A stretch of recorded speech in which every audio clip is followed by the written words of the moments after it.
Olá, seja bem-vindo ao Urbanize, o seu programa do mercado imobiliário. E hoje, pessoal, a gente vai trazer o passo a passo de como construir o seu imóvel, desde o planejamento até a mudança.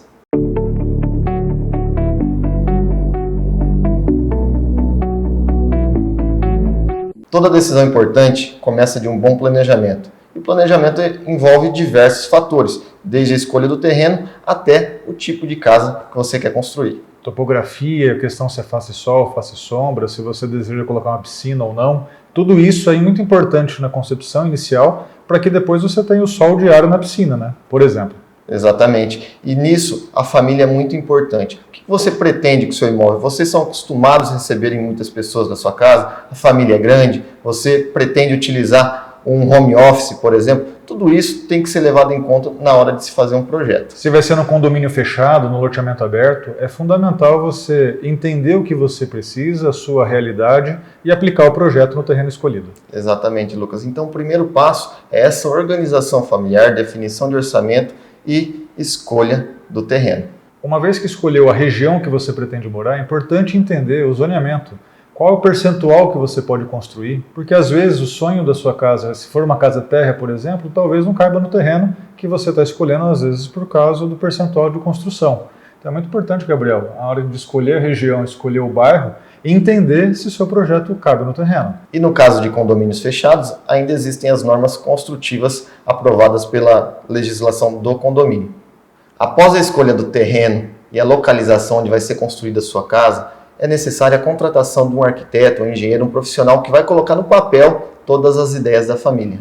Tem pessoas que acabam contratando os dois, Gabriel. O arquiteto, às vezes, para dar as orientações, mostrar, fazer todo o projeto, e depois o engenheiro para executar. É claro que ambos estão qualificados e preparados para a execução também. Exatamente, vai adequar o que a família pensou na possibilidade real de construção no terreno. E é muito importante, antes de você começar a construção, faz o projeto. Hoje tem tantas soluções tecnológicas, faz um tour virtual, faz a imagem 3D, é isso mesmo que a família quer, o espaço está bem, realmente agradável, é conforme vocês estão idealizando. Aí sim, uma vez tirado todas as dúvidas e tendo certeza, aí sim começa então a aprovação e posteriormente a execução. Exatamente, Lucas. É importante dizer que para a aprovação do projeto existem uma série de normas legais para que você comece a construir de acordo com a legislação. É exatamente isso. Eu acho que essa abordagem multidisciplinar, que a realização de um sonho, de uma casa, demanda, é muito importante para que o resultado final seja a contento da família. Então, passar por uma boa escolha de terreno e na hora do desenvolvimento do projetual, precisa-se ali de um acompanhamento técnico, seja de um escritório de arquitetura, seja de um escritório de engenharia, mas é o caminho mais próximo para a realização do sonho com o menor nível de interferências possíveis. Então, espera-se que com a contratação especializada se resuma ali, se reduza o nível dessas interferências e no final se tenha um produto melhor, dentro das normas, atendendo aquilo que é adequado para fluxo de processos, de iluminação, também adequando aos recuos, adequando todos os parâmetros que são necessários para aprovação. E no final das contas você tem ali um produto garantindo também não apenas o resultado com qualidade, como dentro de uma economicidade de recursos, desde tempo, recursos financeiros, entraves, né, de relacionamento que podem se gerar ali ao longo da execução. Então tudo isso se resume a um bom projeto, a uma boa qualidade de contratação profissional. Após a definição do terreno e do projeto, o profissional deverá providenciar junto à prefeitura a aprovação conforme a legislação em vigor, que é feita em duas etapas, o de acordo e a aprovação final. O de acordo que é uma pré-análise do projeto em si e requer os seguintes documentos, tá? É o requerimento no modelo padrão do município. O segundo é uma certidão negativa de débitos municipal, que é retirada no site da prefeitura mesmo, você consegue essa certidão, é muito simples. Em terceiro, é a primeira via do projeto arquitetônico. E nesse projeto, o que eles vão olhar? Eles vão olhar os recuos, as ventilações, os corredores, entre outros aspectos da residência ou do que for construído, tá? Qual a preocupação disso daí? Se tiver muito colado do vizinho, ele pode acontecer um problema. Então, assim, tem várias coisas que a gente vê. Se tiver muito fechado, a janela não estiver localizada no lugar correto, onde haja ventilação, ele pode ter problema também. Então isso daí tudo existe essa preocupação da nossa equipe de engenheiros, tá? E por último, o documento que comprova as medidas da área. O que é? É a escritura ou um contrato de compra e venda, para a gente poder saber, de acordo do projeto, se realmente está dentro da planta e do terreno que vai ser construído. Depois disso vem a aprovação do projeto. O que é? É o alvará de execução, que é o principal. Sem isso, a pessoa não pode começar a obra de forma alguma. Tá? Se passar um fiscal, ele vai parar a obra, não tem como. Então é necessário realmente esse alvará de execução. Para isso, o que a gente precisa? Ter o de acordo, que é a primeira etapa, né?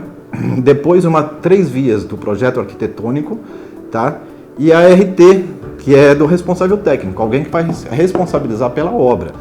Depois disso, o que tem? Vai ser executado as alterações do projeto, que tem validade de 2 anos, ou seja, se você quiser alterar alguma coisa dentro daquele projeto, ele só tem 2 anos, passou dali não dá.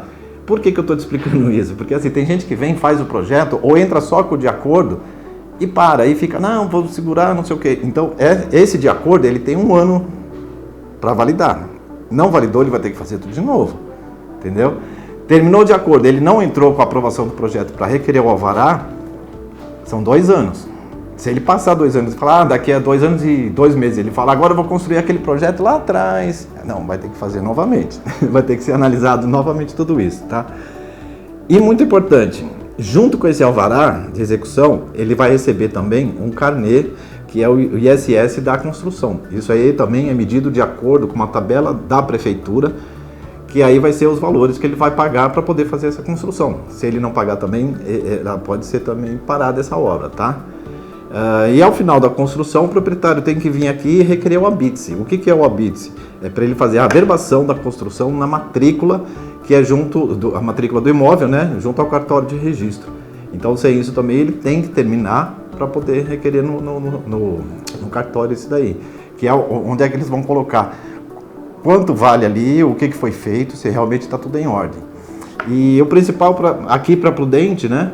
É o seguinte, nós estamos agora com a prova digital, que também logo a pessoa vai poder fazer isso tudo via internet. Pelo nosso site, a pessoa entra com todos esses documentos necessários, não precisa mais vir aqui para protocolar. Quando terminar todos esses alvarás, o de acordo, também vai ser disponibilizado lá no site, a pessoa imprime, leva no cartório, leva para onde for necessário esses documentos.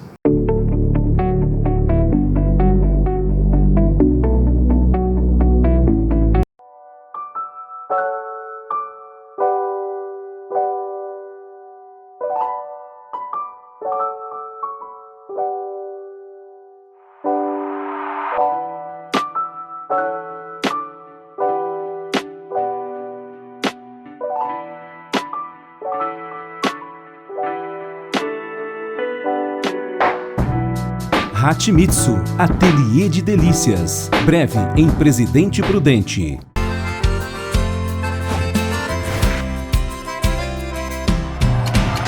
Eu vou poupar de montão e juntar o maior dinheirão. Promoção Poupança Premiada Sicredi. A sua economia pode virar um dinheirão. Eu vou poupar de montão e aproveitar a maior promoção. Posso até ganhar mais de 1 milhão. É Sicredi. Quanto mais poupar, mais chances de ganhar. Poupação.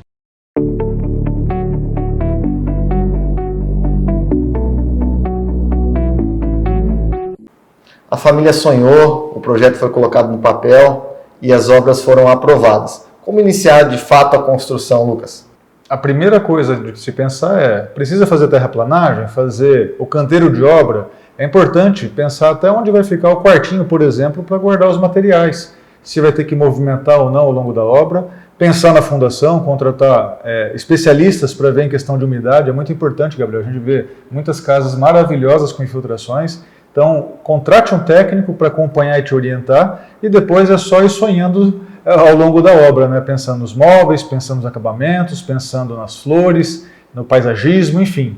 É só trabalhar e organizar para chegar o dia esperado. Finalizada essa parte do terreno, documentação e projeto, nós vamos iniciar a casa. A gente pode fazer a perfuração da casa, tá? Ou muitos solos em Presidente Prudente, eles são muito rochosos, duros, então eles vão ser feitos no sistema de sapata. O que significa isso? Você não consegue perfurar os seus 4, 5, 6 metros de profundidade, então você vai ter que fazer um bloco de concreto e sua casa vai ser fixada num bloco de concreto daquele.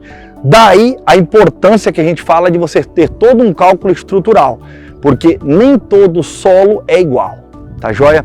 Depois nós vamos iniciar o baldrame da casa, gente. O que significa o baldrame da casa? E aí é onde começa também futuros problemas que você pode vir a ter. O baldrame nada mais é do que toda a fundação da sua casa, tá bom? Onde vão ser erguidos os tijolos. Antes de ser erguidos os tijolos, nós temos que ter muita preocupação de impermeabilizar esse baldrame. O que significa impermeabilizar? É a gente colocar algum tipo de proteção naquele baldrame, naquela viga de concreto que fica embaixo, para que depois nós não viermos a ter problemas futuros com infiltração, tá? Que é um dos problemas muito comuns hoje em Presidente Prudente nas obras, tá joia? Depois nós vamos fazer todo o que a gente chama de respaldo da casa, levantar essa casa tudo, alvenaria, tudo isso que eu estou falando, gente, também tomar muito cuidado com a escolha de quem vai realizar, porque uma coisa são realizados os projetos, a outra coisa é quem você contratou para executar esse serviço para você.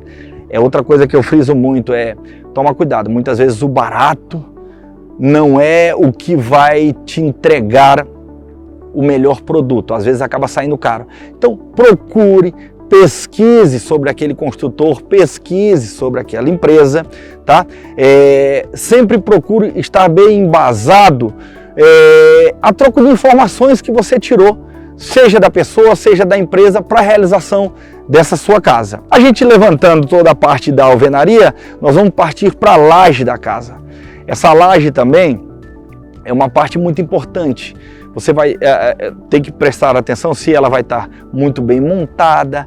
A parte de toda a tubulação elétrica da casa, a gente já coloca dentro dessa laje, tá bom? Então, também tomar cuidado com a parte de encanador, eletricista que você vai contratar, porque eles vão ter que estar atuando com a sua construtora ou o seu mestre de obras durante a obra inteira. Realizações de telhados, gente, pode ser feito de várias maneiras. Pode ser o telhado embutido que se usa hoje, que hoje a gente usa a platibanda na parte de fora da casa, e o telhado é aquele telhado coberto, ninguém visualiza o telhado.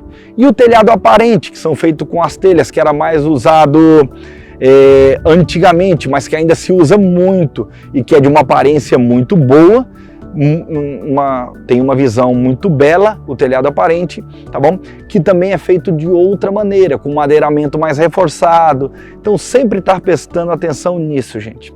Uma outra parte muito importante são a parte dos acabamentos em gerais, tá bom?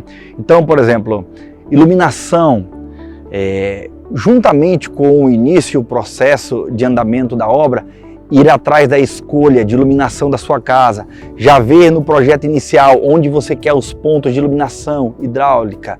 Então, onde que eu quero as tomadas, onde que eu vou querer os pontos de iluminação. Isso é fundamental para o dia a dia da sua casa. Às vezes você fez um cômodo, aquele cômodo ficou maravilhoso, mas você esqueceu de uma tomada, que você vai lembrar dela a vida inteira. Então essa parte é fundamental. A outra coisa com o andamento da obra são a escolha de esquadrias, são a escolha de vidros, tá bom? Sempre fazer no mínimo 3 orçamentos, procurar empresas idôneas.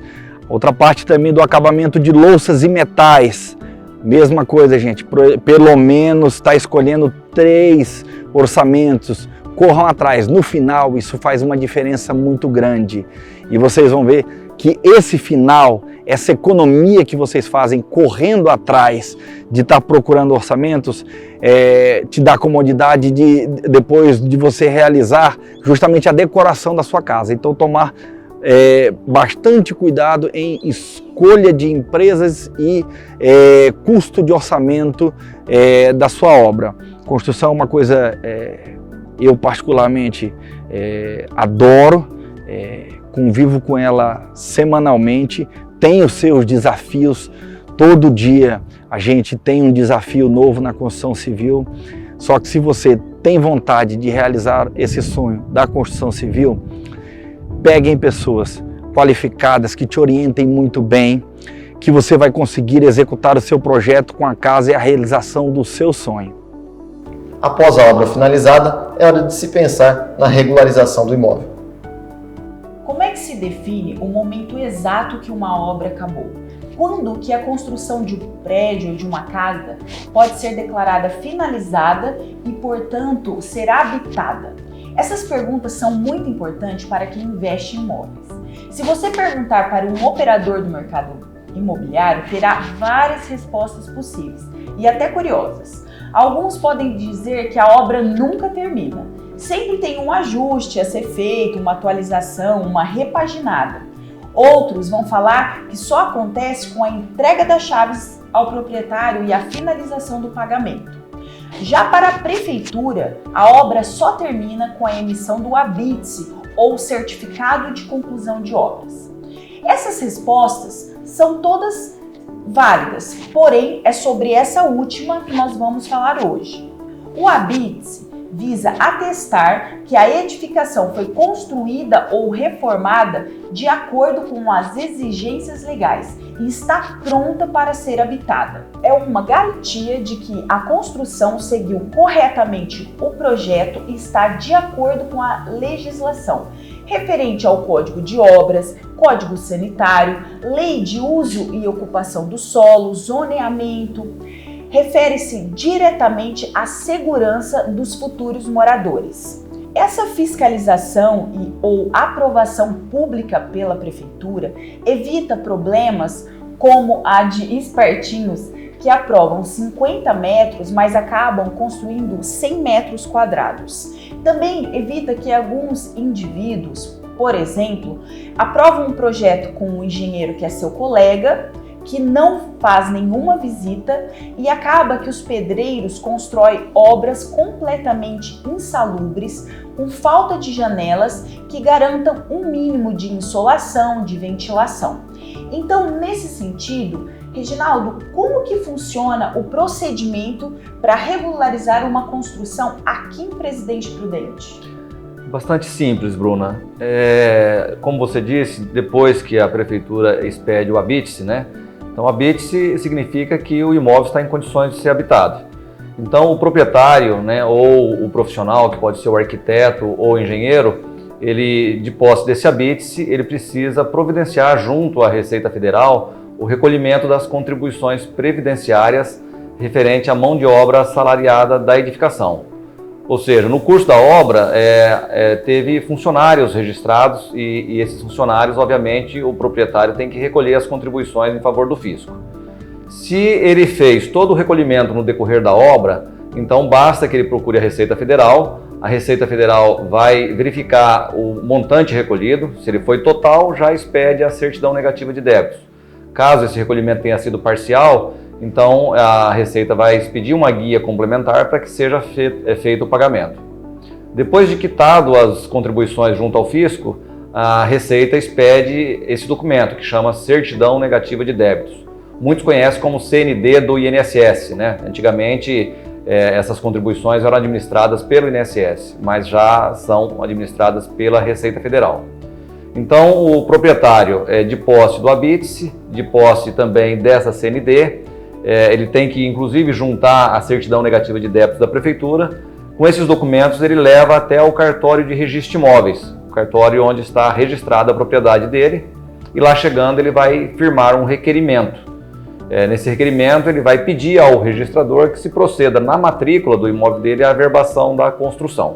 Averbar nada mais é do que lançar lá na frente do registro do imóvel dele que nesse terreno passou a existir uma construção. E como é que é feito isso? Nesse requerimento, pode o proprietário, caso queira, atribuir um valor para essa obra. Normalmente é o valor que ele despendeu durante a execução dessa obra, ou o valor que ele vai declarar para a Receita Federal.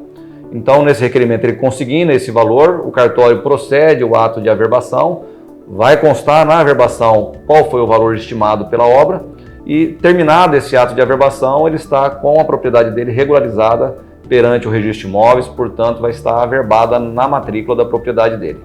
E ele pode utilizar depois, inclusive, essa matrícula já com averbação para poder instruir a declaração do imposto de renda dele relativa aos investimentos realizados.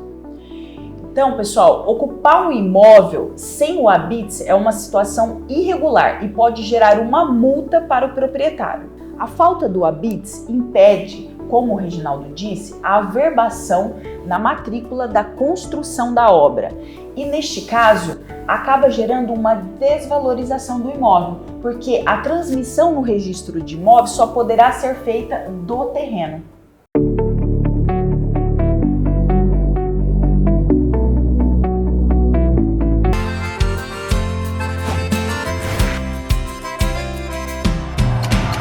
Eu vou poupar de montão e juntar o maior dinheirão.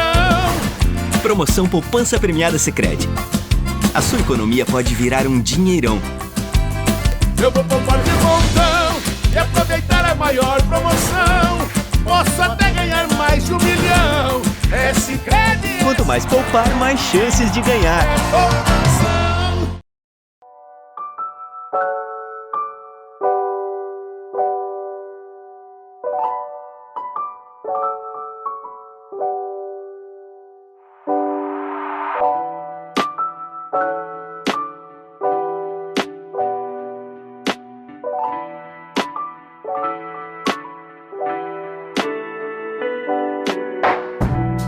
Hatimitsu, Ateliê de Delícias. Breve em Presidente Prudente.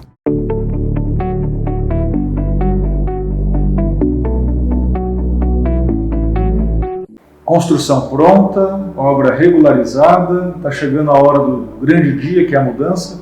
O que eu devo me atentar para deixar a casa organizada? Chegou o momento da mudança e aí entra o trabalho de personal organizer. Porque você tendo uma casa funcional, prática, neste momento o cliente tem toda uma visibilidade do que ele tem e nós trabalhamos também com o descarte no momento da organização. As roupas, por exemplo, eu retiro todo de dentro do closet, guarda-roupa, e faço uma seleção dessas peças. Neste momento, o cliente normalmente está junto, porque é o momento do descarte, né, que a gente fala. Aí eu seleciono todas as roupas por categoria e vou mostrando para o cliente o que vai ficar e o que vai ser descartado para doação e assim por diante. E esse momento o cliente que decide. Depois de toda essa seleção pronta, eu faço uma categorização de peças e vou começar a organização. A gente vai colocando por paleta de cores, sempre começando pelas cores quentes e terminando pelas cores frias. E também com a aprovação do cliente, né? Esse é um momento essencial que o cliente participe do trabalho. As gavetas, hoje, a queridinha das personal organizers são as colmeias. Há um tempo atrás não existia, então assim, eu fico pensando como é manter uma gaveta sem colmeias. Eu também faço uma organização sem as colmeias, mas a colmeia facilita muito o trabalho, porque você organiza por tamanhos, né? Cada colmeia tem o seu tamanho. E a gente consegue fazer a padronização de cores e a cartela de cores também na colmeia. E as caixas organizadoras, que facilita muito a organização e deixa o ambiente muito mais clean e organizado. Além do closet, nós estendemos a organização em outros cômodos, como despensa, cozinha, cristaleira, os outros quartos, infantil. A organização infantil também é uma profissão muito importante na casa. Escritório. Uma organização que eu fiz e fiquei apaixonada foi pela cristaleira e também pelo roupeiro. A organização na cozinha eu acho de extrema importância porque é um ambiente que todos da residência utilizam, não só uma pessoa. Então nós organizamos gavetas, a parte de pratos, a altura dos pratos que fica viável para o cliente, se tem criança na residência, tem que pensar tudo isso também. Onde fica as peças que mais utilizam. E sempre tem aquelas peças mais para visita, para final de ano, para jantares especiais, que normalmente a gente organiza numa cristaleira. Então é um ambiente mais clean, mais sofisticado da residência. No momento que você contrata uma personal organizer, você está pensando na organização. Mas nosso trabalho vai além da organização. nós proporcionamos qualidade de vida, bem-estar e deixamos um ambiente funcional para o cliente. E agora que você entendeu o passo a passo para construir o seu grande sonho, é importante também você compatibilizar todas essas informações e guardar esses arquivos. Por exemplo, o contrato de compra, o levantamento planealtimétrico do terreno, os projetos aprovados da prefeitura, todos os projetos complementares, hidráulicos, elétricos, porque isso pode ser importante para você numa manutenção ou até mesmo numa venda futura. Quem está comprando costuma querer saber o que está passando de tubulação para talvez mudanças, né? O projeto dos móveis, fotos do acompanhamento da obra, a RT do engenheiro ou arquiteto que está acompanhando. Então é muito importante você que fez esse passo a passo fazer o inverso. Pegar todos os documentos, todos os arquivos, guardar para que você tenha esse book, seja para você utilizar, seja para uma futura venda. Eu queria agradecer a todos que nos acompanham. Deixem suas dúvidas, sugestões em nossos canais, @UrbanizeTV, no Facebook, Instagram e YouTube, e também em nosso portal www.urbanizetv.com.br. Até a próxima.